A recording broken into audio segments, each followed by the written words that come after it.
What's up, stalkers? Do you guys think that's a good name for fans of the show? My stalkers. Okay. It's also a tier on Patreon, which you can subscribe to help me live, because famously I don't have parents. I need $5. Donate $5 a month to support a non-binary runaway queer comedian near you if you do live in Los Angeles. This episode, I hung out with one of my, I was going to say oldest friends, but that's not true. We've actually met in the last year. But that goes to show how I feel. I feel I'm old friends with Quincy Yeoman, who I know through being part of the Don't Tell comedy family. They are someone who goes into a lot about their transnational adoption. This is something I'm learning a lot more about. We talk a lot about, how they think their family found them. On an island far away and somewhat of an unregulated market, you could say. And I think we also just have like a good freaking old fashioned kind of self-esteem conversation, if I'm going to be honest. You know, who do they want to feel bad about themselves? Yeah. Type of shit. I'll leave it at that. This was one of the first episodes we recorded, so I don't get into any of my stupid segments, and that's fine with me. This is a great conversation with one of my oldest friends of the past year. It was, I think, the first one that we recorded. This was actually the first one we did record. Wow, you're right. And obviously, I have since talked to Quincy, and they're like, I've cut so many bitches off, I should come back. They didn't say that, actually, but I said that. I said, you should come back. Come back on the pod. In the meantime, oh, yes, we have producer Anya on the mic. Hey, guys. What's up, stalkers? Okay. I think it's good. Yeah, and we should make merch that will potentially not be worn in public, but as a joke at bedtime. That's kind of what I'm going for. We have a listener letter actually about adoption. This person, the topic shared with me was, I adopted a 16-year-old when I was 22. Didn't know you could do that. Okay. I worked as a nanny with a woman with 10 kids. She is big in the foster community. Okay. A hot shot. Foster influencer. Foster influencer. And only 2 of those kids were her own. And those were the stars. Just kidding. No, everyone's a star. Oh my God. I'm being disrespectful in the first sentence. Holy shit. I know, 10 kids and you picked 8? Like, chill, girl. Get a hobby. I worked with a 2-year-old for that family. And on the first day I met Lucy, a fun 16-year-old who I took under my wing as a sibling. Okay, you can adopt a sibling, I guess. Adopt someone as a sibling, I understand. I say fun because she was unique, wanted to be a tattoo artist, loved music, and had a heart of gold. As I worked there more and more, we gained one another's trust. She was expelled from school for beating up a school cop. Okay. Yeah, she sounds fun. Radical. We love her. I actually kind of love her more than ever, having met her. And so she would hang out with a 2-year-old and I every day. Soon, she moved into my family's house. My mom was a huge support with her and was like her grandmother. We paid for her legal fees, helped her get re-enrolled in another school, and tried our best to be the family she needed. We didn't try to replace her birth family by any means. My family had fostered children before, and we know the delicate lines between loving and controlling. Can I just pause and say, that sounds nice. I think that's so rare. Yeah. I think that's so rare for someone to be like, yeah, this is a little complicated. Let me not try to overstep my boundaries. That's really hard to do. Were you ever a foster kid? Thank you so much for asking. No, I avoided the system and lied to many cops. Yeah. So I wouldn't end up there. No, I remember that. It was pretty easy for me. I've lied to a lot of school counselors, cops, teachers, friends' parents. I can imagine that would add a lot of additional stress. Because I knew what the system could be like. Yeah. And it truly was kind of already where I came from. This sounds like maybe a rare situation. Yes, this is a rare placement. I could be wrong. No, this is a little inspiring. It's giving hope core. We'll see how it ends. Foster family isn't weird. Okay, my family. Okay, Lucy struggled with her mental health and would unfortunately see men twice her age, still 16. And once I found out, I had to have an important talk with her about consent. And my mom and I tried our best to be there for her. However, after a couple things, she was after a couple things only, and that was weed and sex.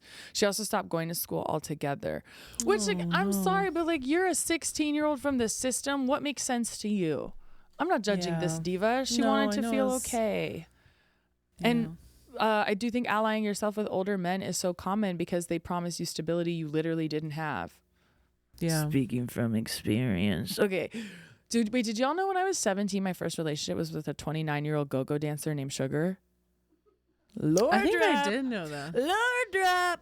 Kind of I liked to informative date of my older men future. when I was a teenager too. No, he literally got me to illegally go in San Jose. Okay. And he wasn't like gay or whatever. I don't know. Named But he was Sugar? going at a gay bar and he wore thongs. Anyway, All right, gay well, for that's why pay. I picked him. Can't judge it. I picked him because he was gay. Let's be clear. Even at 17, I was like, I'm not gonna date a not gay guy. No, he was straight. Trust me.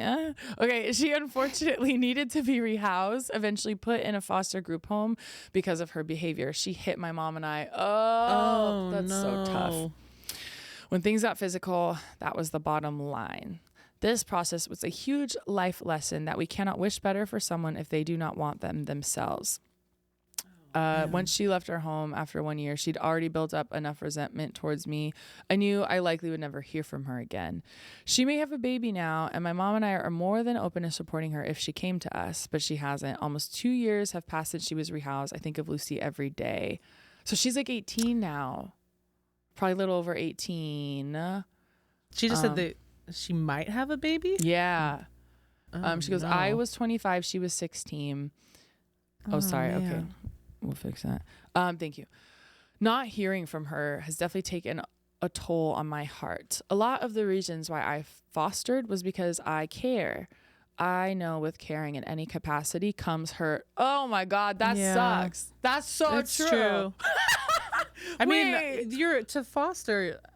I mean, I can only imagine finding like a connection with a child, caring for them. And I mean, regardless of like a situation like this, like you have to know at some point they're going to leave. Yeah. Yeah. Likely. No matter how and no matter when. Yeah, that's got to be so fucking hard to do. Oh my God. I wish her the best and pray for her, but I know that the ball is in her court because of how things ended.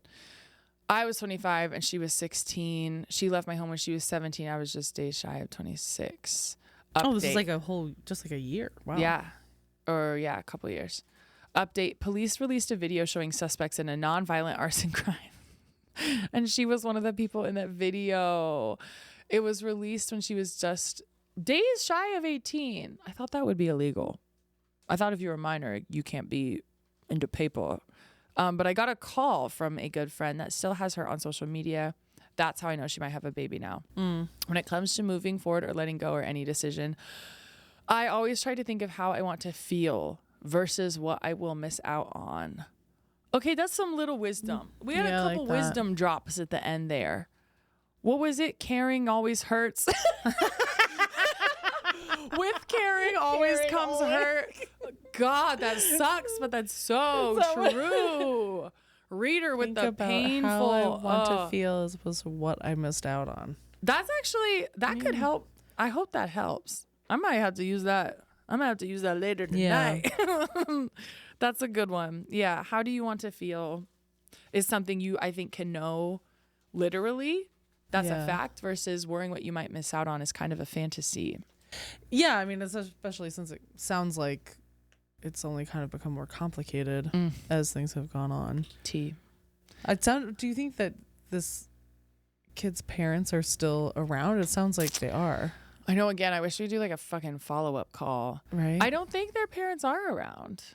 What makes you think the parents are around? Wasn't there something that they said about like not trying to like replace the parents or like I think that was more. It sounded like they insinuated the parents or the birth parents were still alive. I took that more as just like, imagine being a foster child and these fucking strangers try to tell you we're your family now. Yeah. You'd be like, get the fuck away from me.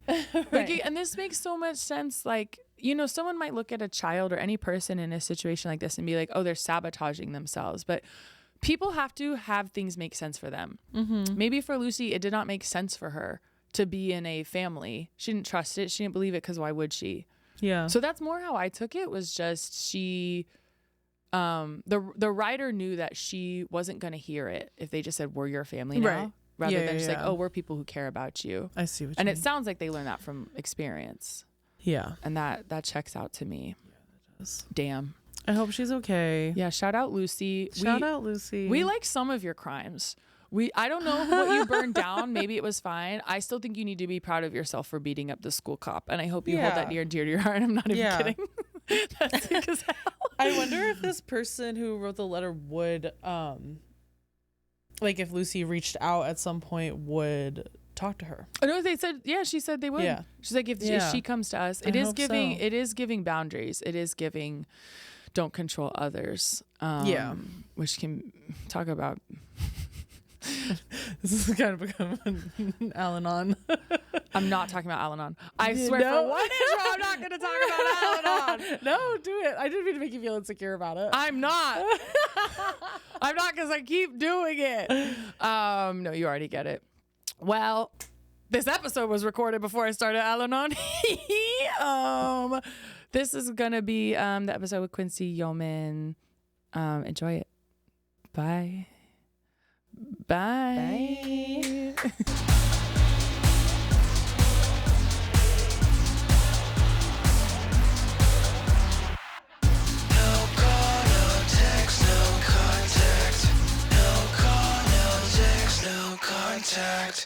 All the time to not know things about I will, if someone has introduced themselves to me every single time and I forget who I am, I pretend I don't know who they are every single time. Okay, I do the same. Because I'm like, well, if you're not going to remember me, I'm not going to pretend to remember you.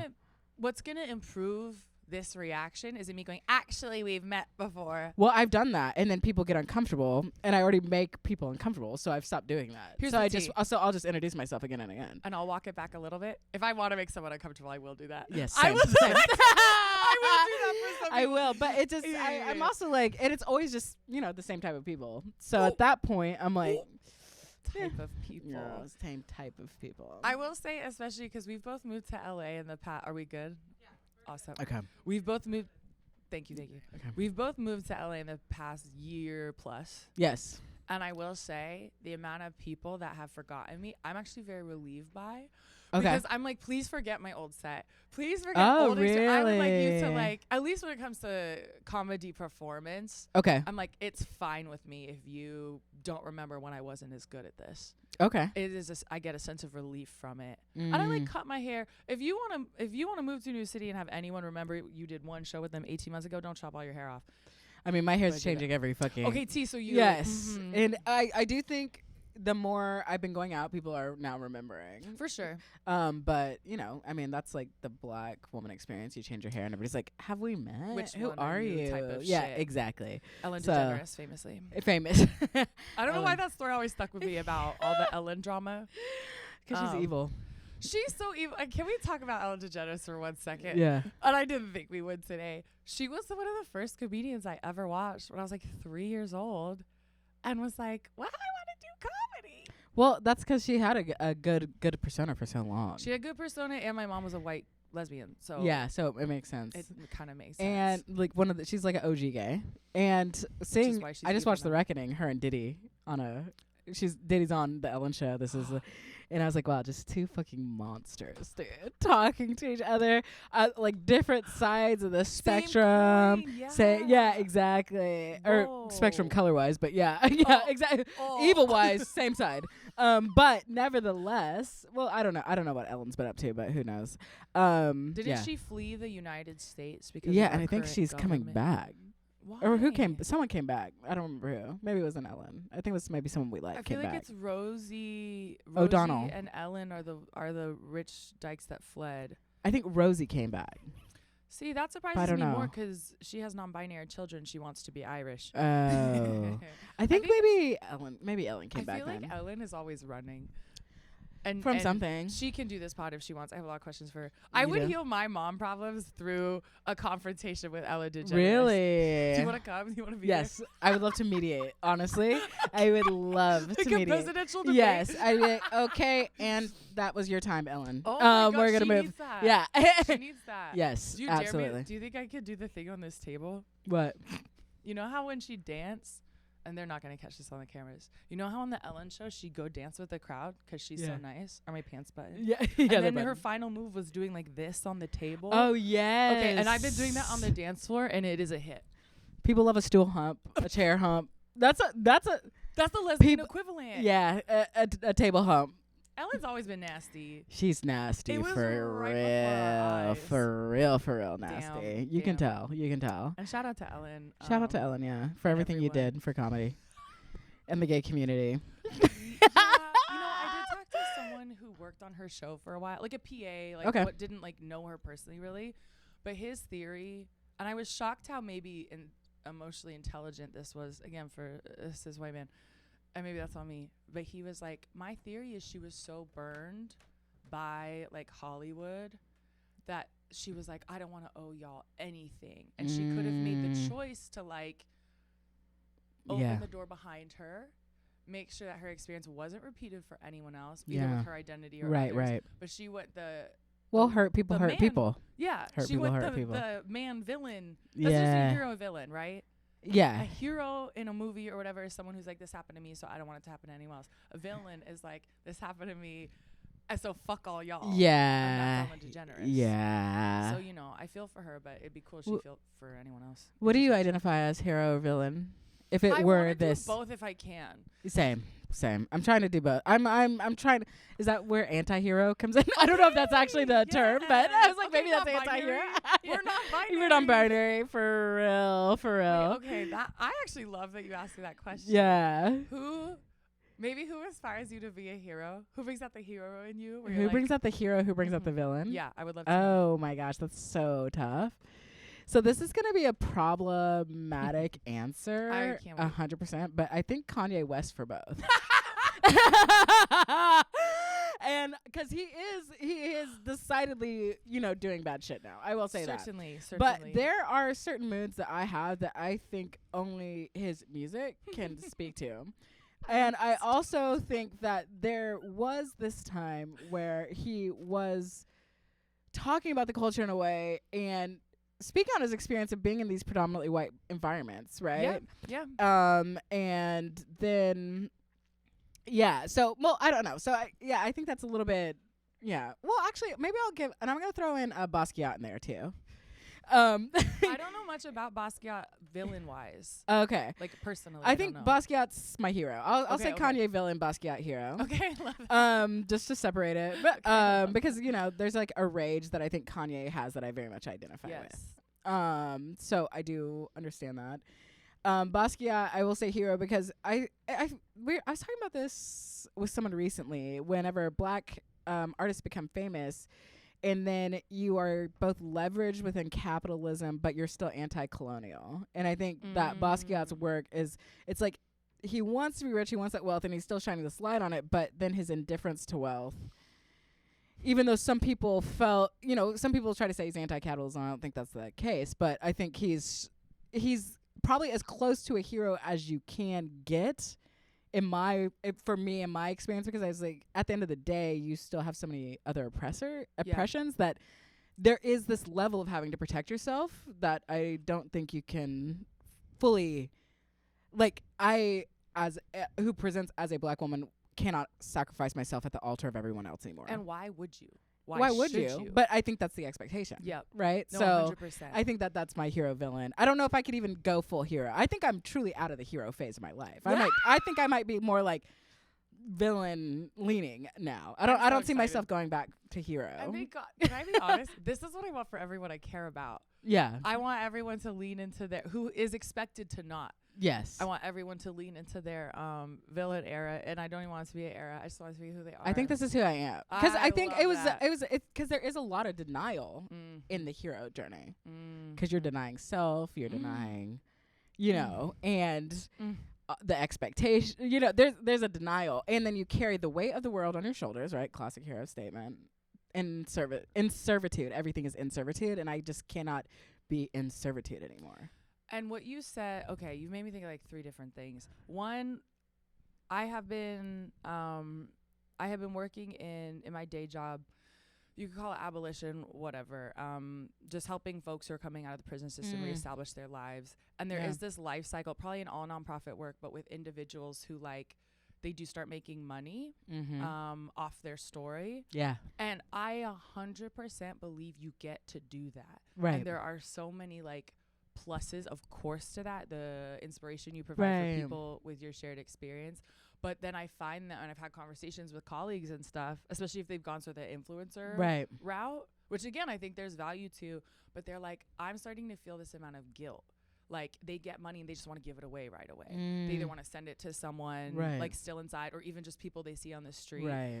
They are so fearful of, like, as they gain power and capital, to be close to colonial capitalistic powers, but because that's what exists. Well, that's if you also gain power, you're going to be closer to those entities, right? But that's also how capitalism keeps people like that down. Exactly, because they tell you should feel guilty, and you are doing this. It should all go back when they're at the top hoarding it, and that's the rub, right? And that's where it's like we have to flip this on their head, because there's a lot. I saw a great think piece on this, actually. I love a great think piece. A great think piece. I call it that because it was a TikTok, but I've been trying to only watch TikToks from people who do research. A TikTok can be a think piece. It can, but some people are fucking dumb. Nevertheless, and it's just this person's thinking this. It's not a think. They didn't think to research the piece. It's a think thought. It's a think thought. It's a think thought. That's so stupid. Talk. A thought talk. But it talked about how Nixon wanted to create this type of black elitism to keep black people down, in order to be like, oh, look, you could do this, but it's actually a tool. Play by these rules. Right. Play by these rules. It's like Jay-Z, I guess, recently said that capitalism, being called a capitalist, is the equivalent of the N-word now. Which, girl, yeah. But famously capitalist, and I think that the separation between capitalism and colonialism exists. We still have to exist. But I'm saying that is the thing about capitalism, is it's going to convince those who have been poor, are poor, and will truly never rise. I mean, at this point, what does rich even mean? Millions of dollars? Which, honestly, it's like owning the piece of anything at all, which so few do and will. Exactly. So it's like, then it's like, oh, why feel this guilt? I have to give it all away. But it's like, wait, why do you have to do that? And then the people who are paying you don't have to do that. 100%. So it's only people of any marginalized identity that are held to that. Exactly. Consistently. Even if it's not direct. Like, I'm thinking about, like, when Shane Gillis got SNL. Yeah. 4-year-old topical update. Shane Gillis got SNL. Surprise. Spoiler alert. Alongside Bowen Yang. Yeah. And then Shane was obviously unauditioned. Ousted? Thank you. I don't know. For some anti-Asian comments along with others. And everyone went, how does Bowen feel? And it's like, how about we just celebrate Bowen and leave him the fuck out of it? Why does he have to carry this? He doesn't have to speak on this. And why is he speaking for the whole community? Literally. If he wants to say something, he can. But, like, please just let him have his or, like, when women... When women's, like, husbands or partners get ousted, they're like, and how does she? And it's like, you can make sure she's okay. You can make sure she's and, like, if she's complicit, we can have that conversation. But, like, this is not hers to answer to. It's, like, consistently always, like, I'll just say, empowered, privileged figure is allowed to be nuanced and do whatever they want. And everybody else is stuck. Someone else close by of some different identity to be like, well, what do you think? Yeah. How can you put up with this? Well, it's like everybody's still seen as a monolith, right? Truly. It's like it is so sad. It's like I wish we were at a point of progress where it's like I could, like, even hate another black non-binary bitch. You know what I mean? Like, it's like say you can. I can. But you know what I mean? It's like, but I would never, if I had an enemy who was also like a black non-binary femme-leaning person. It's like at this point, it's like, why would I even speak on that? Because if I take that, then it suddenly becomes the narrative boilerplate for this is how they are, right? So it's like, and that's really also holding people down, and it's disgusting. No, this is so real, and I think about it all the time. I mean, I will like try to watch myself doing that to anyone. I think because that should have some curiosity, but it's like, who are you putting the responsibility on? Oh, and I try to make sure I'm not doing that too. Okay, work. I'm like, am I trying to be apologetic for this other person's behavior? Am I trying to be responsible for this? Because you have connections with people, and there is an urge sometimes where you're like, oh, I want to be, but they're not really like that, or you know, because you do love this person, right? And you have a different relationship. But anyways, carry on. And to be no. And to be clear, I mean, it's almost funny that we're like talking about cancel culture. I don't even have it. I don't either. Because it's not real, and canceling doesn't really happen. No. But one thing that I do want to make clear is, like, I think canceled people need their friends more than ever. I don't think everyone should stop being friends with a cancel person. Well, but their friends better be people that fucking hold them accountable.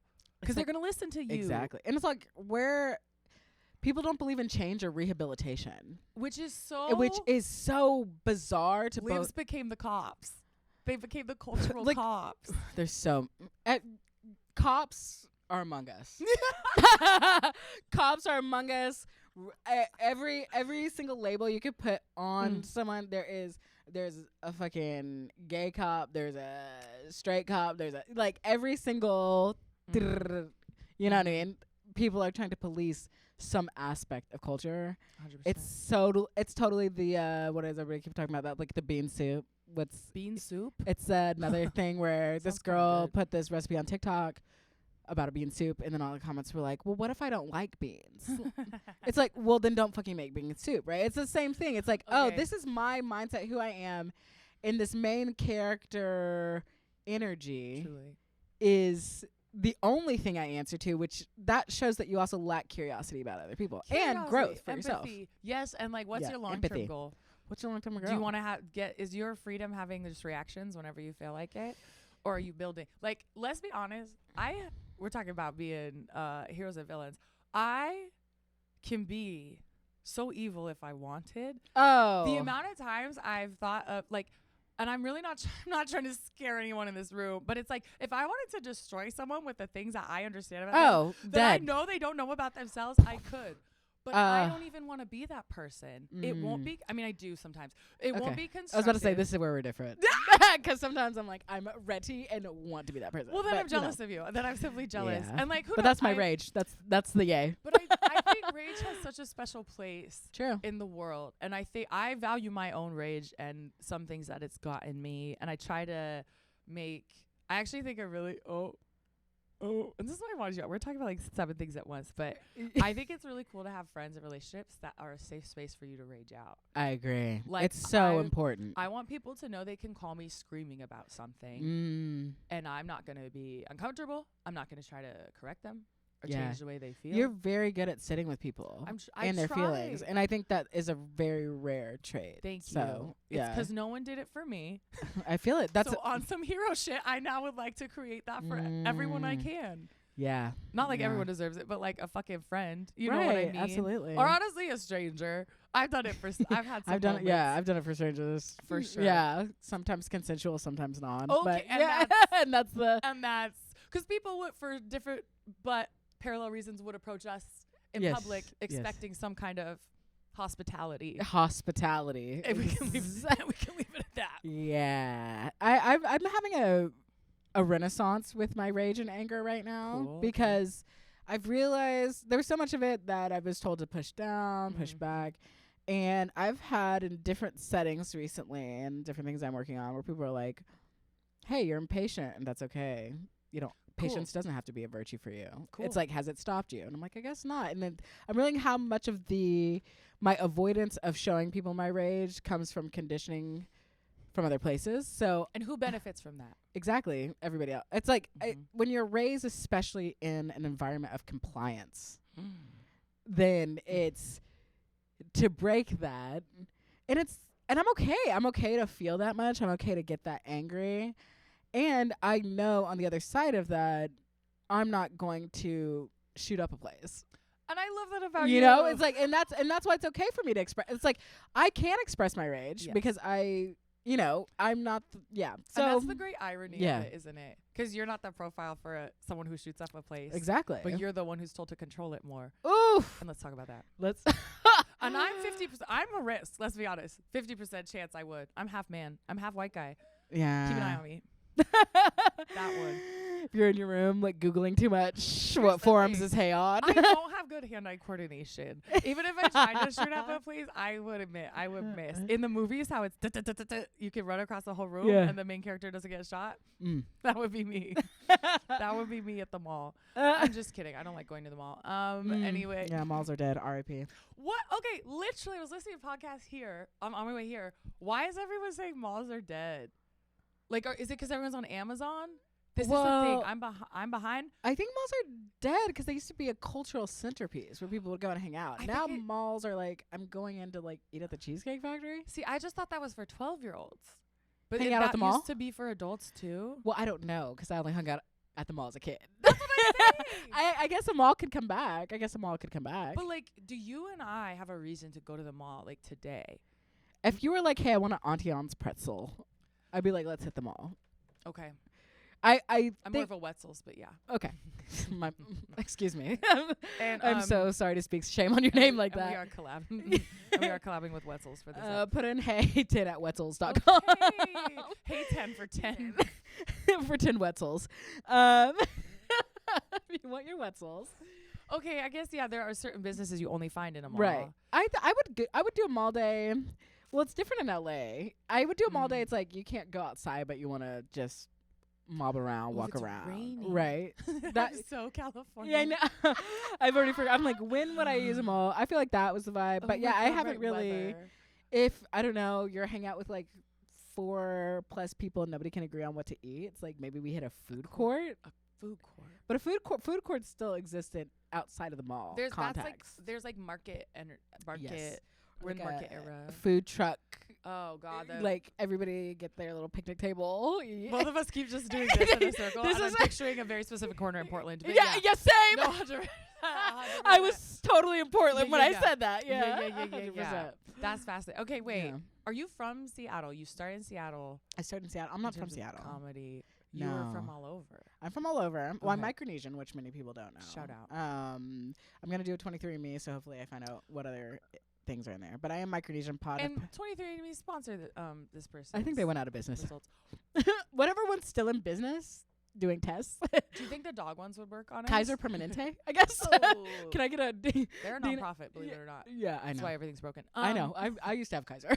I know Kaiser is a nonprofit. Okay, so you're gonna find some non-bankrupt version of 23andMe. Yes. Because you were adopted, correct? I was adopted. I was born in Micronesia, and I'm Micronesian. Mm-hmm. Solidly Pohnpeian. And then, I put mixed because everybody's like, you're black. And I know I look black. And I do have a feeling I obviously am somewhat black. You know what I mean? Yeah. But yeah, so I was born in Micronesia, adopted from there, and then I moved all over. I spent my formative years between Texas and Alaska. Texas mostly. and Alaska, that's a shift. You know what's so funny? Everybody says that, but I not. think Texas, Alaska, and California all have a lot of similarities in culture. What are the similarities? Well, one, they're all the top 3 biggest states. They're huge. Spread out. So you get a little bit more diversity. I think there is both this mix of hospitality, personal freedom, and individualism that exists in all 3. I could see that, yeah. And yeah, but yeah, Texas and Alaska and were probably my 2 biggest formative places. Texas, but I've been to, and like, there's obviously, I think each city, each part of Texas is its own thing. Oh yeah, too. Absolutely. I don't know anything about like Alaskan culture though. What is like an Alaskan freedom? Oh fight? Yeah. Well, I will say this: when I moved from Texas to Alaska in my middle of my freshman year of high school, and I actually went to the second most diverse high school in the country, and I think it is still the second in the country, and it is still the second most diverse high school. Do you know the first? I have no idea. Yeah, fuck the first. What was the demographics? Is a lot of like there's a lot of Native Alaskans. Mm-hmm. Then you have refugees who go to Alaska quite a bit. There's a super large Samoan and Pacific Islander population, which felt very at home for me. And then there's military bases there. Oh, of course. So there's that. And there are children going to school. And there's children going to school, but I think as a whole, I know we had a lot of Syrian refugees up in Alaska. It's a place, people go to not be found. That creates a dynamic. But I will say that's diversity. Yeah, I would describe Alaska on the whole as, if we had to put an exact label, like libertarian. This checks out. So I think there's that aspect. People are really nice, friendly. I know, there's violence, obviously. A lot of drinking. You can see so clearly the effects of colonization and the way that people have gone into Alaskan villages and, that. Are there reservations up there in the same way they are in like the mainland? No, I actually lived on a reservation for a long time as a kid as well in Arizona. Texas? Oh, in Arizona, yeah. Okay. My parents worked on the reservation, and so part of my time I also grew up there on the reservation. But I don't think I'm not yeah, there weren't any up there that I know of. Not in Anchorage anyways. Why were your parents moving around because of the military? Yeah. I was gonna say, like, why Alaska, Texas, and Well, that's not California. the only places they've been, but those are I came to California on my own. I've never lived in California with my family. Oh, nice. Okay. Yeah. Was that just last year then, you're saying? No, I lived in the Bay for a little bit. How did I not know you lived in the Bay? I don't talk about it. It was a dark time. And I respect that. It was a dark time. I actually have so many Actually, it was a good time in the sense that I looked great. I was having fun. Hell yeah. I was working for one of those crazy like scam environmental companies because I was doing a lot of environmental work after college. Okay, we definitely have mutuals then. Oh, probably. And I got recruited to do that. And I was like, yes, I finally get to move. Because so funny. Actually, my parents brought me to Disneyland down in LA when I was like 5 years old. Okay. And I was like, when I grow up, I'm moving to California. And that was like, You're looking around at Goofy and Mickey and you're like, these are my people. So we're all stars. No, it's so funny. In my memory, I'm standing on literally like a broken sidewalk street saying it. I don't like shit on the ground. And I was like, this is Hollywood.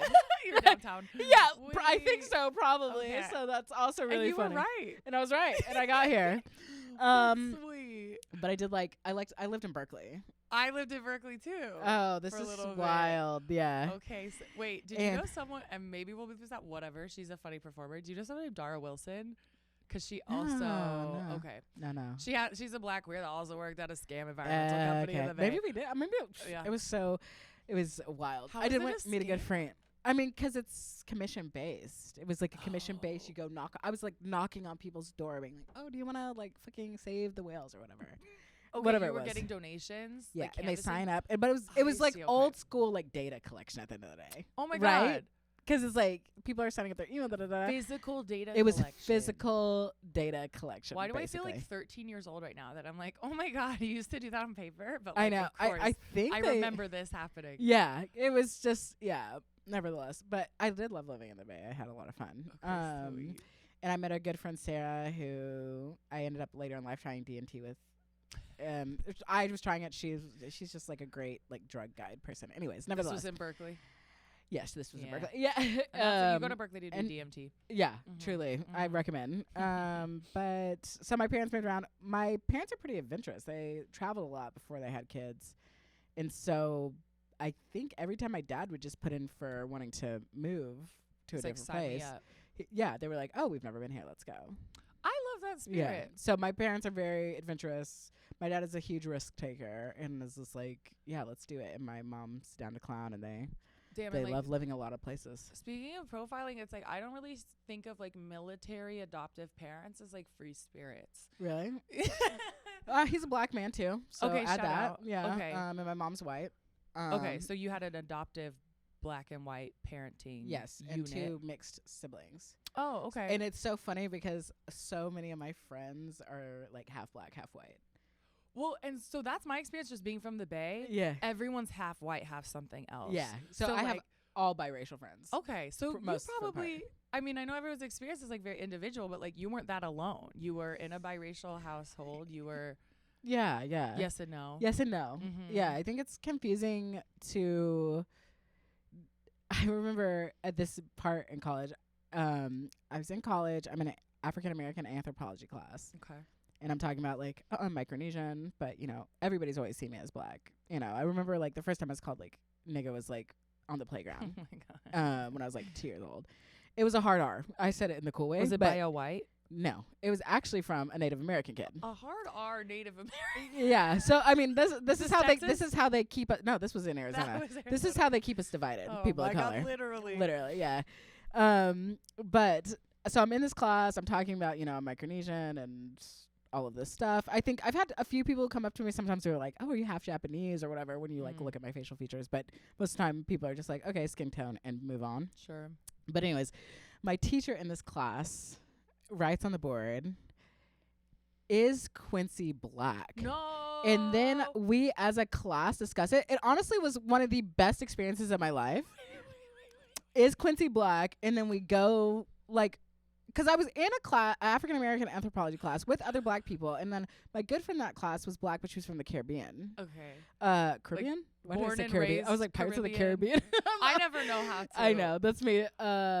Wait, she's don't born and tell- raised. She was like in America for college. Okay, great. Okay. And you're not gonna tell me this teacher was white, right? No, the teacher wasn't white. And literally, you know, like having that discussion about the reality and how I exist in the world was both formative, and it made me so much more comfortable in my identity by being able to talk about it. And also, you know, race is a social construct. So. It's a social construct, and as long as it is being discussed, I guess, by people who are black, I can see that feeling different. I personally, my first reaction was like, did you volunteer to be a subject of discussion in the class, or did the teacher just do it? It's so long ago. I'm pretty sure the teacher just did it, but I'm not really phased by that kind of thing. Cool. One, I'm okay with feedback, and two, I think there is a fear of rigorous and challenging discussion now. I don't mind being the example and being afraid, because I brought it up. Like, I said, where do I stand, right? Okay, and then it's like, okay, let's all talk about this. We're in an African American anthropology class talking about the diaspora, how this looks, as, you know, it's like, and that's like an educational setting. I think that an educational setting, and it isn't anymore. I don't know. I'm not in school and I will never go back, but it's like, that's supposed to be a protected space to do things like that. In the same way, I feel like artist space should be a protected space to talk about differences and have those types of discussions, right? And things can go wrong sometimes. And things can go wrong, and you have to be open to things going wrong. And that's the space to correct it. Exactly. And not to put much clout in like corporate DEI, but I just remember like being a part of corporate DEI groups, and they were like, what happens in this space like stays in this space, right? Because they don't want people to be afraid to be wrong, so they can then be corrected. Exactly. Well, I'm glad that was a good experience for you. I can see how maybe you felt like witnessed. I felt witnessed. I mean, and this like, is hindsight, out loud, right? Wondered maybe. Exactly. Finally, like in the open exactly. air. I could see that being satisfying. Yeah, it was satisfying in that sense, and it was interesting because my older brother, for instance, I remember once I said something about me being black, and he wasn't adopted. My older siblings weren't adopted, and my brother was like, "But you're not black," and I had to be like, "Well, Aaron, you have to realize." Everybody who sees me as black. Like, you know, I'm Micronesian, you know, I was adopted, you know, in this more nuanced thing. But it's like, you have to realize how I am seen and exist in the world. That doesn't change. Like, if everybody sees me as black, I am black. That's all anyone is really talking about. Right. At the end of the day. Right. It's interesting, like, again, knowing a bunch of, for instance, fucking white Latinos in the Bay, there's so many. It's like, they have so much connection because of maybe how they grew up with their Latinx culture, but then they also are like, but everyone sees me as a white guy. Like, people are saying racist ass things to me because they think they can get away with it. But like, I don't even know. I have like 2 close friends who have a white parent. They don't even know. Yeah. They're not connected to their white side of the family or culture at all. But then it's like involuntarily a culture they're adapted into. Right. Just because of the greater where you world. look. And those are both valid. It's like, I am white and I'm Latinx. They can both be true. We want these like binaries of like, and it's not. You're white, and that's true for some people, but it's not for all. Exactly. I mean, when people find out, I remember early on, and this was the first college I went to in Texas. It was a different space, Lubbock, which is like the buckle of the Bible Belt. Did you say Lubbock? Lubbock. It's where Texas Tech is. Sounds like hateful. Famously, the Dixie Chicks are from there, but nevertheless, the chicks. My bad. My girls. Yeah, my girl. But I will say, when I would tell people I'm from Micronesia, people were like, "Is that in Africa? Are you like? So you're not black?" Like I remember a friend texting me once about this. I don't know who the fuck. Bothering them so much. They had this crazy, honestly, white girlfriend at the time. My friend who was texting me is not white. He's Indian. But he. She was stressed out. Yeah, she was wild. I don't know. But we were both, well, me and that friend both were problematic. This was a long time ago. But nevertheless, that's why I deleted my Twitter. But nevertheless, text me like, "Oh, is Micronesia Africa?" And I've gotten that more, and I've gotten it. Yeah, you could. Have to text you. They can look that literally. Up if they really want to know. But I mean, I've gotten that a number of times when people have also heard. Sometimes I'm still shocked when people are like, "Oh yeah, I know Micronesian people. Like, what island are you from?" And right. And also Micronesia specifically and Pohnpei specifically, has been colonized time and time again. So like Pohnpei has been colonized by the French, the Japanese, Americans, the Spanish. So the identity is kind of fractured in itself. You know, it's funny. It isn't. I think there's a really strong culture there, but after so many different types of people coming in, you have this.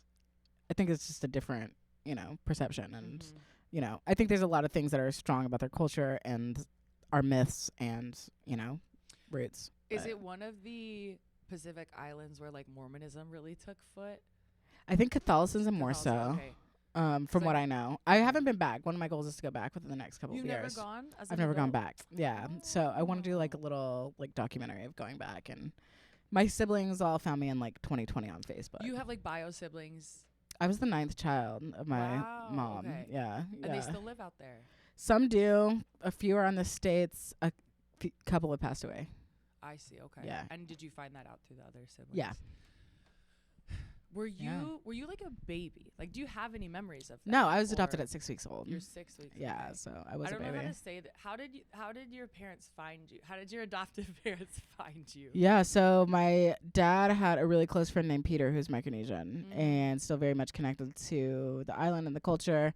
And yeah, my birth mom was having me. My mom had always wanted a daughter in general, and then he's like, Mercia, she's having this baby, and so my like dad, a family friend, yeah, a family friend connected through the adoption, and my dad came over there to get me, and I was one of maybe a lot of baby. It was before prenatal care had even really come to Micronesia, and I was only a couple of like maybe 7+ kids who survived. I was born super sick. Oh wow. There are some holes in my adoption story that we can talk about offline that make me wonder my dad's involvement a little bit more closely, but nevertheless, so then came over, and it was like truly there at that point adoption wasn't even standardized in the same way, so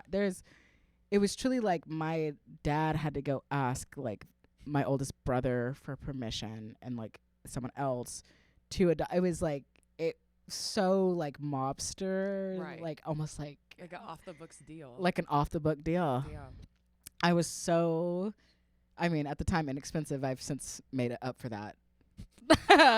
my very cheap adoption cost, but they got a deal on you. They got a deal. I was a bad return on investment. And I'll tell you that. To you wanting to do every sport, literally college. I mean, so funny. Cars, whatever. Oh So, but yeah, and then so that's how he came over, and then it's funny. I actually got my parents because I've been wanting to make this thing about my story because it's just so fucking crazy. It's like and people do not know about this. And people I don't know about how any of this works or worked. Yeah, and I had my parents like tell the story, and it was like, even my dad was like, yeah, we went to one place, and the person I had to talk to was like gone to lunch, like went out to go like eat, so I had to like come back in a couple hours. Like it was like. Because it was like also pre-phone, not to date myself, but it's like no pre-cell phone, which is also not that long ago as we think. But it was like 22 and a half. Everyone knows that. Yeah, exactly. I am 22 and a half. And then it was like pre-cell phone, so it's like you had to literally just like go talk to people and move and shake in. I think my dad was there for like a week or so to get me. Yeah. Wow. Mm-hmm. Okay, I'm excited for this documentary. I know. I think it'll be cool. I'd love to go back.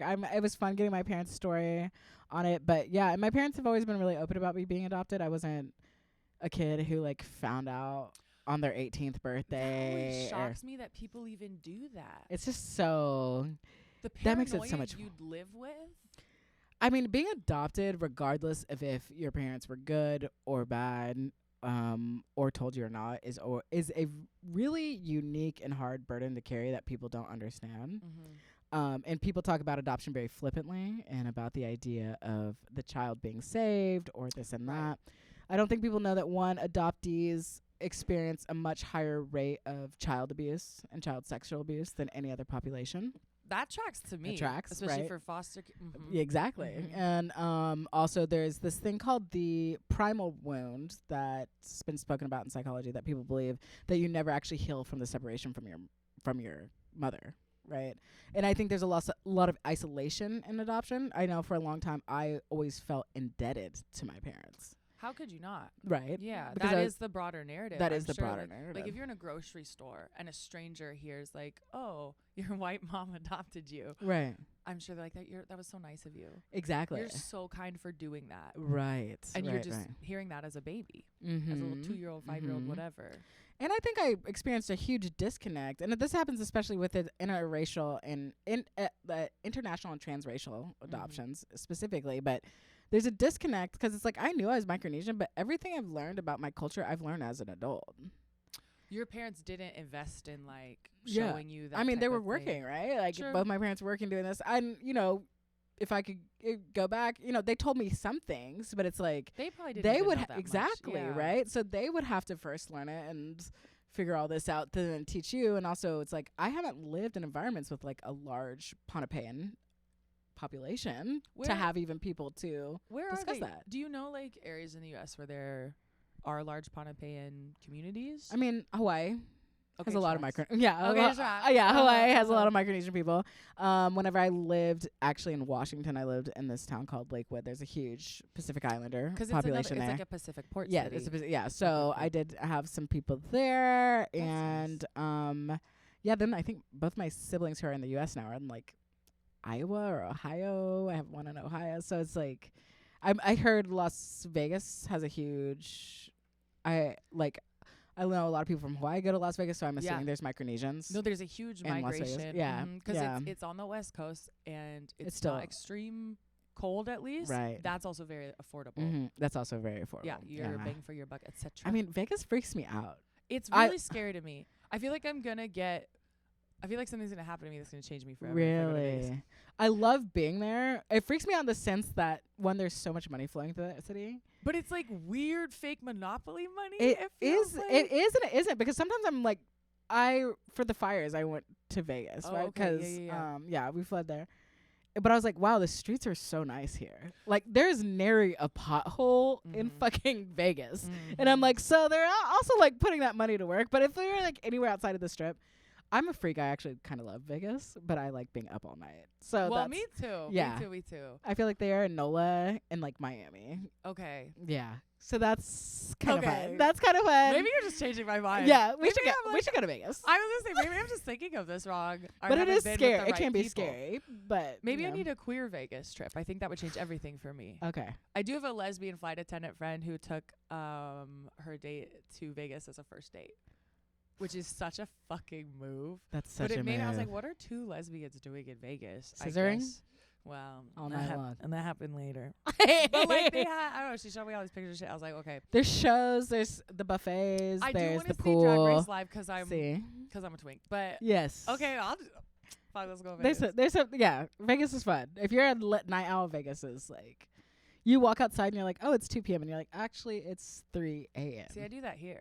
Yeah, same. That's why I like Vegas, because everybody's the vibe, the energy is so high. That's how I felt when I went to Barcelona. Barcelona? I was like, oh, I'm so tired. Like, let's go back at like 12:30. Cut to like 5:30 a.m. We're at the second club. It's closing. The sun's coming up. We're getting a fight on behalf of my new friend I just made because he lost his coat check ticket, literally. And then I get back and it's like the dawn is happening as we're going to sleep. I woke up at like 10:30 to pee. Like a.m. in the morning, but I looked down the street completely empty.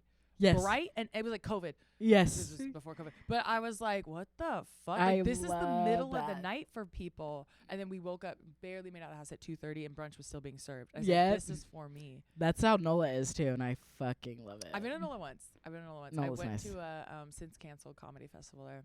Oh, rip. Literally. Pour one out for all the canceled Literally. comedy. A problematic improv theater director, if you can believe. If you how can it believe. goes. How it goes. Why A does it go- problematic man in comedy. The most mid bitches, and I do mean men, are the most narcissistic. I swear to God. And What is that? I think it's because I'm just gonna say hot girl as like a placeholder. Okay. I think if you're a hot girl hot person, whatever. Other people's like admiration and validation is not valuable to you because it's not scarce. So you're like, I know I can have whatever I want. I know I can do whatever I want. And so I'm just going to pick who I want. Like, hot girls aren't the ones cheating most of the time. It's their ugly ass boyfriends who are sick of hearing, how did you get a girl so hot? So, and not to defend their choices and the way they're coping, but it makes sense that then they're the ones that are like, oh, someone else wants to fuck me. Let me prove I'm also valuable, hot, attractive, desirable, whatever. And I do think some people do that on the scale of an improv school. I do think some people take that to improv. That's so unfortunate. I think any environment where someone can feel like they're like teaching or they have a little power that they're not used to having. And I think for people who are mid, and I'm so sorry, and I can say this to you as another hot person, it's like for people who are mid, they're like, what if I'm hot though? Could I be hot? Yeah. So it's always within reach in their minds. And they're not just, they also could just accept, I truly believe everyone can be hot. Everyone can look good, especially if you style yourself, no matter who you are. You can have no teeth. I don't give a fuck. Anyone can look good. I can admire anyone's style, aesthetics. And it's energy. It's energy inside out. It's almost always going to be like make or break with the energy. Every time. So thoroughly. No. Yeah. But I do think that there's a little bit of I'm literally thinking of an Amy Schumer joke. I don't even know how I didn't know I knew that joke till now. But she has this joke where she goes, I think a lot of women are like, am I secretly gorgeous? And it's like, but you could just think you're gorgeous. Right. You could just be like, no, I'm gorgeous. And I don't care who wants me. It's about who I want. Yeah. And again, this isn't gendered. Men do this more than mid bitches, but mid bitches absolutely exist too who do this. It's like not the best dressed, hottest, coolest, most confident girls are the most narcissistic. Yeah. I shouldn't have said girls, but you know what I mean. Yeah. I was just thinking of specific people. Yeah. Yeah, what's up with I do think there is a uprising of mid-level attractiveness people who are just kind of going ape shit on being like the worst people ever right now. Yeah. It's I'm like, it's perplexing to me. I'm like, I get it that you were maybe hot in youth group. Cause now I'm thinking about someone specific. You were the hottest person at theater camp or whatever. But the only straight guy? Nevertheless, but I'm like, what is up with that? I think it's the internet like skewing people too. Sure. But I don't know. I mean, I can't even blame it on the internet, but I do think that is everybody's insecurity is just flaring. You know what I mean? I do feel that. We're having a flare up. Okay, I feel that so deeply. Yeah. And I feel that grateful for my let's just shout out Dr. Julia, my therapist. I don't know why I did Catholicism. I don't even know if that's right. I think, I sometimes just shout out Catholicism too. Okay, let's just shout out Catholicism. Yeah, I would love a Pope hat. Micronesia, I heard. Yeah, exactly. The tea is, I think I'm just lucky that and I am going to say the word Saturn return right now. My Saturn return. Trigger warning. And whatever fucking therapy I had done, my EMDR was perfectly timed for me to become secure with my insecurities. It's not that I don't have insecurities, that I'm not defined by them. They don't control me. Yes. At a time when the internet could have ruined me. I think I feel the same fucking way. Okay, good. But I think both of us kind of have low-key tragic pasts. Shout out. Shout out to tragic past. And yet we serve. And yet we shall still serve. I'm sorry, I was born to serve. Yeah. Born to suffer than born to serve. And I just don't care anymore. The pipeline from suffering to serving is so fucking real. But it is a choice. And not everyone makes that choice. And not everyone makes that. My brother, a lot of white women. Yeah. White men. I'm a man, I can say that. A lot of people. Yeah, I think that is a choice. I think we started. I also think if you did suffer, you come a point where it's like, because it's such a lonely place. Yeah. I think a lot of people who suffer and then decide to make the choice to figure out what to do with all that suffering comes from a place where you're like, well, nobody else can seem to help me with this. And so wherever I go, there the fuck I am, so I have to fucking do this. You have to help yourself, Dee. You have to help yourself. And I do think once you help yourself, then you're able to attract the care, the love you need, speak on it, tell people, and then be discerning, all of this other shit, all of the other things they're saying on the internet that people don't fucking know what they're talking about. But I mean, this but is we know genuine. what we're talking yes, about. exactly. We know what we're talking about. But I am glad. I think I also started working out myself. I honestly started very close to when I started comedy. Getting a lot more serious about it. I cut off my mother as the last person, the like beginning of my comedy career, and that's like almost a corny correlation, but it makes so much sense. It makes so much sense. I'd come out of probably an incredibly toxic and abusive relationship, and I was just like, what is it?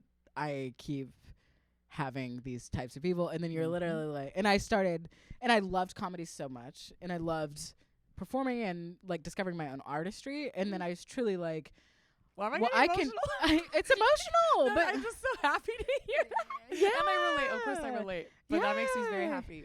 It's just true, because it's just like, then you look and you start doing something like this, or you start, owning who you are, and then you're like, well, what happens if I show up at this, whatever this end success point will be, and I'm still dealing with this, dude. And I was like, there's no way that I cannot get to where I want to be and then be like, oh, well, I'm still in this shit. And that literally shifted. I mean, it wasn't a fast shift. I think people also want it overnight. I think that's also why we're seeing this uprising of mid insecurity. They're trying to rush it because people are trying to rush it and find it elsewhere. Wow. And use all the right words and like. Wow. And I also think people are intellectualizing more than they're actually feeling. I mic'd my drop. I dropped my mic.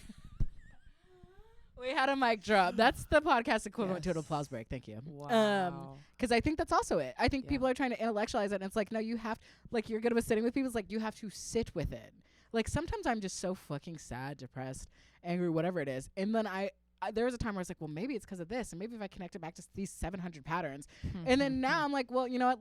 It might be that, but also I just me even knowing the why isn't going to change this. And I just have to feel it and let it wash over me and process it. And it might be 1 hour or it might be 1 fucking year.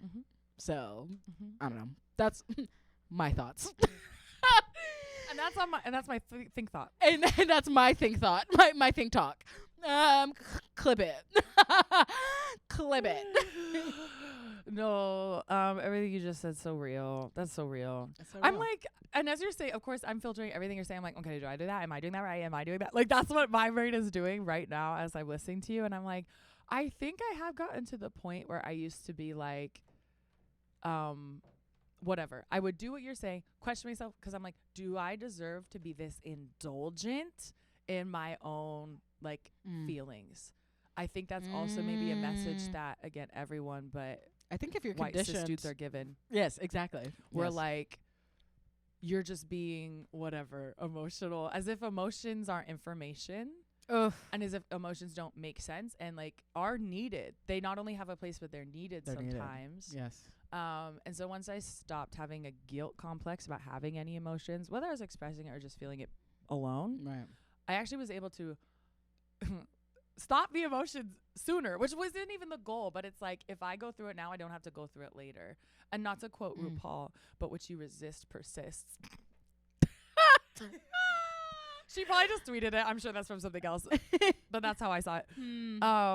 And yeah, I think it was maybe like in adulthood, the first time I went through a breakup, and I was like, oh, I need to not, and whatever. I don't drink, I don't smoke. I have zero escapes. Yeah. You know, so I was really just going through it. There's other escapes that aren't drugs. Like fucking more people. Yeah. I was like, you have really zero escapes. I'm like, zero. Wait, what are the others? Maybe I mean, you can dissociate, you can that one. You can fuck, you can exercise.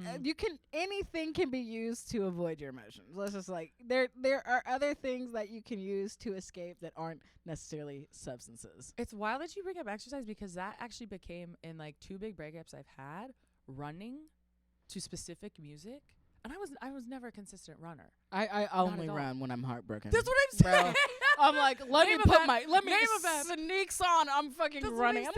I'm like, why? Dude, why? It's because I need the mental space, though. The mental space. And also, I do think hardcore exercise, because I definitely sometimes use exercise. You're a little gym rat. I am. But it's like the emptying of the brain. Literally. And I do think that running in the sense of like you're just, Moving especially if you're a sufferer, Shut up. if you were a sufferer, I do think the challenge of the body, the somatic release of just like pushing yourself as hard as you can, does help. And isn't like, that just so annoying? Empty the thoughts. Isn't it so annoying that exercise is a part of mental health? Bro, I hate it. I hate it. So it's like drink water, sleep well, exercise, meditate, and I'm like, shit, all this works. It's fucking humiliating. I'm like, and they were right. I'm like, I'm not basic. I'm like a little bit of sunshine. I'm like, I'm happy. What am I, a stupid plant? A stupid cactus? Yes. No, that's so tea because like I do. Okay, and everyone, they know I do look great. They know I do. It's weight training. I really want to go. The $12 classes on the weekends is basically all I go to. Okay. Well, they have a few. They have one like right now, but essentially, I never again thought I'd be this person going to like elite French like Pilates. It's not who I am. But it was the fact that after I went the first time, I was like, whoa, I was so in control of myself that entire time. This became about like, I'm trying everything I can not to say like self-empowerment, but I remember telling, whatever, she's like my trans girlfriend. I remember telling her like, oh, I can't go to this thing today. I have a workout class. And she was like, exercise is fascism. And I'm like, you're responding to diet culture and probably white supremacist. She's not white. I'm like, probably white supremacist beauty standards and like health being morality. And like, you're probably responding to all that.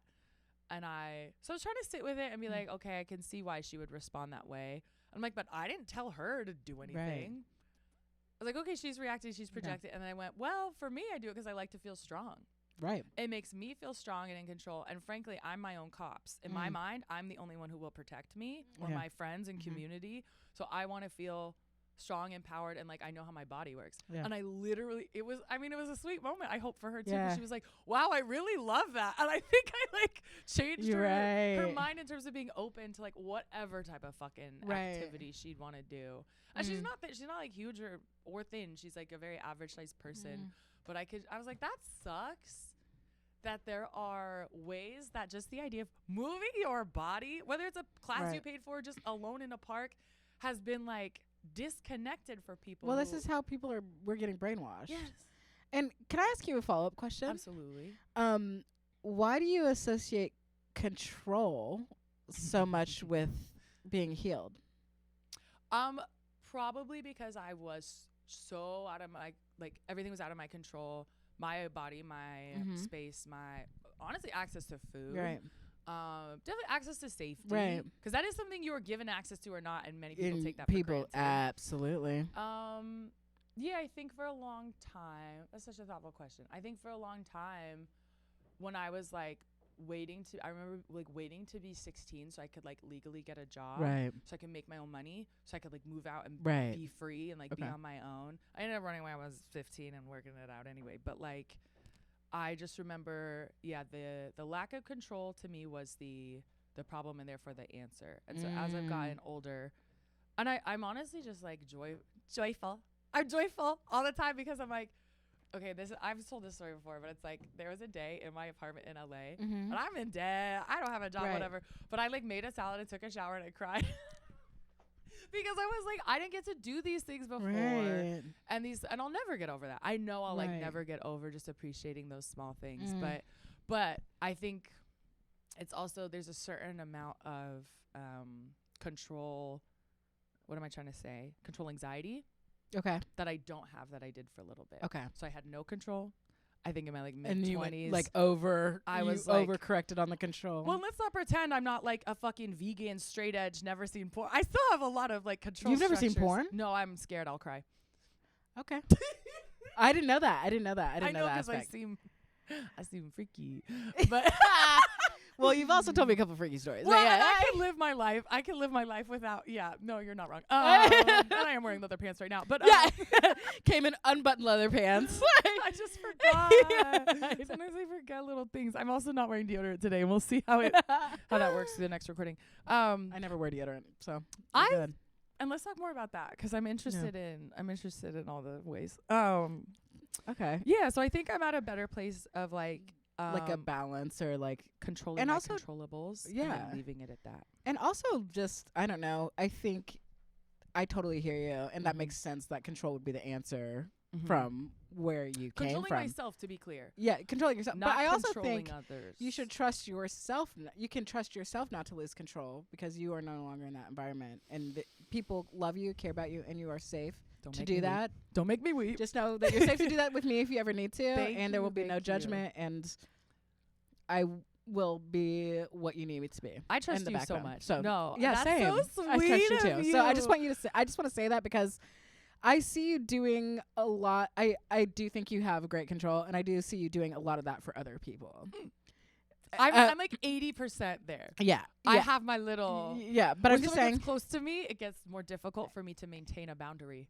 Okay, yeah. But I'm just saying, just so you know, you have spaces that if you need to call in a rage, or if you're like, I'm fucking losing it, let's drive to fucking Vegas tonight. But that, or whatever. Let's just go forget whatever. Because I think we're now both in place that, yes, we can lose control, but we can trust ourselves to come back to that place. I think that's literally so the kindest gift you could give someone. Yeah. And it received. Thank you. Okay, good. And I good. don't. What time are we at? I felt it. We're comedians. Wow, look at that. We're comedians. A light? You know what an hour feels like without a light? That's huge. That's huge. But yeah, I just want to say that because Thank you. I think, there's control can be a detriment to your art. It can be a detriment to being close to people. It can be, and because I also am heavily in control of my feelings and things, and I'm, that conditioning, I'm trying to rip some of that out. Because and I want to support you in every way. Yeah, so. Because this is T2 is like, I really try not to view, I do try to do this to myself and others. It's like, no one is a thing, but we can evaluate behaviors. I'm not saying I'm perfect at it, but if it's going to come out of my mouth, I'm going to try my best to make sure I'm not like, this is a character judgment. This is who you are, rather than this is what you did this one time. Yes. And yes. what's the impact, consequences, etc. Literally. And so yeah, I try to, that helps me like back off a little bit too, where it's like, well, I'm not in control of the past. That is the way it went down. But I am going to be in control of the future, because boundaries are about what we do, not what other people do. Literally. To keep going, they're breaking my boundaries, then why are you still there? People have wild boundaries. Do they have them at all? That's my question. No, I think people are saying things. Yeah. we get. We're gonna need another 3 hours. All right. Do people have boundaries? That's a great question. It's literally giving Jonah Hill with some of these people. He's like, my boundaries are you can't hang out with unstable women. Yeah. God, shout out to him. He gave us the term F-slur. He popularized it. And he gave us, because he had to apologize for calling paparazzi faggots. I forgot about that. I'll never forget it. I forgot about that. It's so funny. Damn, I used to love Jonah Hill. I thought he was so funny. I like his sibling, his sister. Beanie. Oh, Beanie's the shit. What is she doing? Being a lesbo. Hell yeah. On the Isle of Lesbos. She's so cute. Can I talk about how I actually love, again, 5 years later, that movie, what is it? Booksmart? Yes. It's so much better. I love our McLovin. super old culture reference. Everything. This podcast was filmed in the year 20. This is a pre-COVID 2019. In a few months, the pandemic is going to hit the U.S. And you guys are gonna love it. You're gonna get money the government always had that they could have given you. You're gonna hate it, and then you're gonna. And then you're gonna love it. 2025, they're gonna give it to ICE agents. Anyway, and we brought it back. Oh my gosh. I guess I just wanted to talk about. You have a podcast that. I really like the premise of. Oh yeah. It's called Down Bad. Yes. The phrase down baddies is in my head forever. Oh yeah, you like that? Yeah, what's your little how would you describe Down Bad, the show and the podcast? You know what? I feel like Down Bad we're not renaming it, but I was like, it's really just like being freaks and having feelings. That's really all we've talked about like that's I love that. It's like being freaks and having feelings, which is like so my shit. Anyway, but yeah, I think it's that. There's definitely certain subjects. My co-host Chris is very into. He's so cute. He's a sweetie. I know, he's a sweetie. Is he a straight man? He's straight. Okay, just checking. Yeah. But he's great. He's great. He's got a lot of friends. I mean, I do wish Chris was a little gay sometimes. He has, but he's honestly like probably. Well, he's not straight in the sense that he actually loves and admires women. Yeah. So that makes him not necessarily a straight, a loving, kind person. Yeah, yeah. Even to women, and to even to women, dating, and also is friends with. and sees women as whole beings. So in that way, he is not straight. But I will say, so that is a little bit gay. Not even gay, because gay men, I don't even know. They're a wild card. They're a wild card. They either love women or their women are meaningless to them, and they make it clear. Yeah, I mean, I was on a gay man kickball team, and I was like, do y'all hate me? I'm pretty sure there's one person on the team. I was like, I think we're like literally like low-key enemies, and I don't know why. Sometimes I kind of like that. I like it too, but at first I was like shook by it, and then not on a team. But not on a team. Can't be a team like and also always underestimated my athleticism, and then it made me self-conscious. Never mind. I don't even want to talk about it. Anyways, no, I actually call them out. Anyways, I'm not going to, because he maybe is just awkward. Maybe it's his autism. And that's my perfect excuse. And that's the no accountability. And maybe it's his diagnoses. I'm sure it is. Yeah, those are his boundaries. No, they're not. No, I'm sorry. I'm making it so much worse. That's tea. But yeah, so that's what our podcast is about, and it's fun. And yeah, we talk about different things that bad. I mean, we have one video that's like just getting tanked on YouTube because I'm pretty sure we just talk about getting Bill Clinton head and just freaky shit the whole time. So it's like literally probably has like 3 views, and I'm like, yeah, YouTube was like, you cannot talk about eating this much. They're very Puritan. Yeah, the Puritan culture. And I also think there is a need right now to resist Puritan culture. Oh, please. Like people getting their tats removed, people not being like, oh. I believe there's a space and place for casual sex. Call that unpopular. It's gonna happen. And also, It's always happened. And discovering your sexuality, it's so weird, this like Puritan culture thing. So anyways, yeah, it's like freaky, but senators also a lot of have feelings. wigs and dildos. That's all I'm gonna say. Yeah, like no one is actually as clean and pure as they say. Yeah, literally Grindr goes down every time there's like a political conference in a city. So it's like specifically conservative. Yeah, specifically. That's the only time they can fuck each other. Yes, I'm like they're doing Heated Rivalry at every Republican National Convention. So I haven't watched it either. Okay, yeah, okay, I'm excited. Let me really watch it. Yeah. I love gay guys. Same. Me, I'm half gay guy, so I feel it. That's what I'm saying. Yeah, and I know, definitely. Like, everyone's mom from the 70s likes to be like, I'm basically a gay man, but like, no, we're actually a little. We are. Yeah, we're a little daddy. We're big daddy. And I'm not talking about Adam Sandler. I don't know him. I'm too young. I'm just kidding. I've heard he's very nice. I'm like, don't do that. Don't do that. I'm literally age fishing on the podcast. Yeah, you. Who's Adam Sandler? What are their pronouns? He, they. No, I shouldn't put that they on Adam Sandler. I don't know. I don't know his. I could see it, but I think Adam is really chill about like trans people. I think so too. That's just the energy I get. Yeah, that's just the energy I get. I def feel that. I hope so. Okay, for sure. So it's also a live show, like coming back in January, right? We're not in LA. Coming. Fuck that. We don't know when we're gonna do a live show again, but we will at some point. We did move to every other week release dates because every week is a lot. Every week's a lot. I didn't know you were doing weekly. We were doing weekly. I don't even want a weekly in my life. I can't. Yeah. So we moved every other week. Yeah. Cool. That's it. That's the pod. Anything else you want to plug? Oh yeah, you can follow me online at Quincy Yeoman. I have a Substack that I will write on. Oh, cool. It's called No Small Talk. Okay. I'm considering starting my own something or another. It's funny because this like is small talk for us. This is exactly what it's like when we hang out. You're like, how did we end up talking about all this? Conditioning, and literally we just started talking on with the mics up, not even on. Our need for control. I don't even know when we started recording. And then we were there. Yeah, this is Okay. Even when we see each other for like an hour, a lot happens. A lot of work gets done, I feel. Truly. And that's what friendship's about, is ultimately work. Yes. And that's why we're daddy. Okay. Productivity. I mean, you think two daddies are going to get together and they're not going to do some self-growth in an hour in the car? No. And that's where the lesbian comes out. Okay. Lesbians love saying no.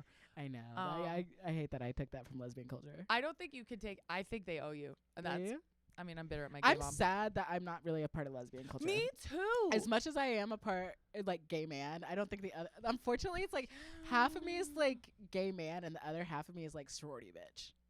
And Were you in a sorority? I was for a short time. See? We can't even end. There's so much with you. But we can end. But I'm just saying, I do feel like And I do love like performing femininity very regularly. I have a lot of fun with it. Yeah, I have a lot of fun with it. I mean, it's like, yeah. I want to whip my hair. It's so fun like to whip this hair. right now, I got it done and I was like, nobody can say shit to me. No, this is fun as fuck. Yeah, I was like, very I powerful. need, It's very striking. right? I was like, I need like hair down my ankles. I'm like, I'm fucking. You're like inspiring me again because I used to have hair in my pants all the time. It was belly button. Love it. I bet it made you look even fucking taller. That is the thing. That's the thing. If I was tall too, if I was Hayes height and we were mobbing around town, you would be president right now. Literally. Of a and different also country we'd that's shut good. down LA. Yeah. If I was Hayes height, nobody would be able to fuck with me. All right, I'll give you some. Yeah, please. And that's on Community. Yes. Okay, thanks for being here. Yeah, thanks for I'll having see me. you soon. Let's go to Vegas. Yeah. We're off to Vegas. Yeah. No call, no text, no contact.